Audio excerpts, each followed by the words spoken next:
Hello and welcome to another episode of Beer Man's No Bull Beer Reviews. Today I have another beer from Roundabout Brewing Company out of Pittsburgh, Pennsylvania. This beer is called Triebhotz Rye Kolsch. See right there, the style is Kolsch. It's 4.5 ABV. I don't know what Triebhotz means or what that naming convention's for, but glad that I was able to get a can of this because I tried a taster of it at the brewery and it was really nice. So I'm curious how the can version worked out. Yeah, I think that's it. I'm gonna crack it open and see what we got.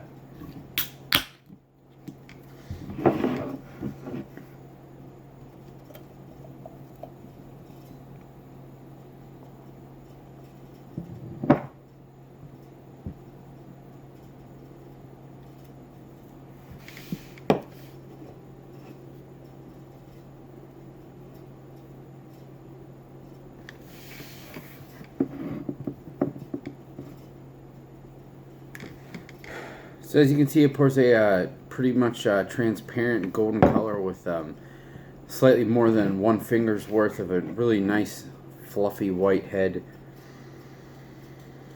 It smells really good. A lot of grass. There's a little bit of like a corn note to it. Some nice spicy German hops. Almost a little like skunky too, which is, in my opinion, a good thing.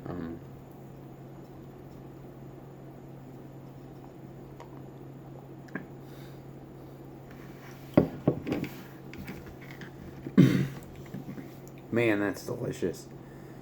Wow. That's better than... Honestly, that's better than I remember it being at the brewery. I know Kolsch is kind of a blend between lager and ale. But as far as just general flavor notes, I don't know like what really the difference is supposed to be between... I guess because it's made with ale yeast, it's supposed to be like a little fruitier and less dry than a Pilsner, which I kind of get that. To me, this kind of reminds me more of like a Helles than a Pilsner because it is very, very light. The malt bill is more pronounced than the hops are, I would say, for sure. It's very grainy. There is a little bit of a Pilsner, like noble hop presence in the background, and it's a little skunky. But it just seems a little more subdued and more like a Helles than a Pilsner to me. But I guess I understand that that it's supposed to be a little less refined and like fruity and estery, because this isn't quite as crisp and bright as a Pilsner is. So I guess that really is the difference. It's definitely, something that's negligible though. Like someone could they could brand it as a Pilsner and it could taste like this, and I would say, well, it's not quite as crisp as the best Pilsners, but it's still a really good beer, But I would say this is probably even more on style for a Kolsch, which, is props to these guys. Excuse me. Anyone who knows me knows that I'm a big fan of them. So I don't need to go on and on and on about Steve or his beer. Or the company as a whole. Diana, his wife, is an awesome lady. Great to have a conversation with. She knows a ton about beer. She's a great front of the house person as well. But I really like them because they're just, they have a couple people who work underneath them pouring beer and stuff, and I think they even have an assistant brewer again. But generally it's just he and his wife who own it and run it, and they're not a very big place, but they make some great beer. But it's all usually really simple stuff. They don't buy into the hype of the crazy kettle sour stuff and whatever. They're just constantly pumping out great beer.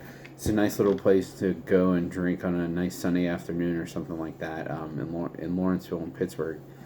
And it's definitely, for sure, one of my favorite breweries in Pittsburgh. And I really got attached to it when I moved like right up the street from there. I would walk down there a lot, and it's just a great place to hang out and have a beer or two. But back to this.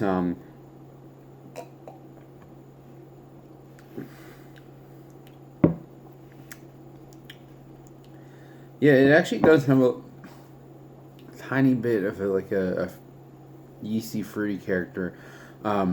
But it's still mainly, a lager-ish and pilsner-ish.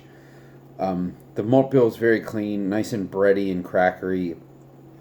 Noble hops. And I know it says there's rye in it too, and I am getting like a little bit of a biting character, but I assume that was just like maybe a higher level of carbonation. But that could be something from the rye. I can't say that. Usually when rye's in beer, I don't claim that I can perceive it because it's usually, even if it's in the malt bill, it's usually a small percentage. Although I've heard that you have to keep it to a small percentage because it can completely take over the beer and get like very spicy very quick. So, maybe that's the case too. But I would like to try this without the rye and see what the difference is because I wouldn't say that I would pick out that there's rye in it, but I'm hoping that it's helping the beer out and making it as good as it is. So I think all the 4-packs were $20 each, which some people might scoff at for a Kolsch. But if you really care, if you really appreciate Kolsch, then you wouldn't scoff at that. If you just like hazy IPAs or fruity kettle sours or whatever, you're not going to buy it anyways, even if it was cheaper. So I don't really think the price is like, an issue. But I think it's well worth it. It's a very, very good beer. I know they're all hand canned, so of course that's going to bump the price up a little bit. And the other nice thing they do is because they're all hand canned, you have to buy a 4-pack. You can't buy the cans individually, but you're allowed to swap them in any pack that you want. So I was able to get, so they had 3 things in cans. I got 2 of these, one of the Ginga Wheat, which I did a review for, and one of the 9-day IPA, which I also did a review for. So it just that alone, because I was able to get 3 different beers in the same 4-pack, in my opinion, makes it well worth it. But even if it was just that price for a 4-pack of this, I would definitely pay for it. This is a really, really nice beer, and I would like to crush this all summer long if I could get it locally. Now there's plenty of stuff that's on the same level locally, so I wouldn't say I wouldn't go out of my way to try for it because Resident Culture does some great lagers and so does High Ranch. But if you're in Pittsburgh, I would definitely go there and drink this on tap or grab some cans of it. It's a nice summer crusher for sure. So I think that's all I got in this one. Please like, comment, subscribe. Let me know what you think, and I look forward to doing the next one. Thanks.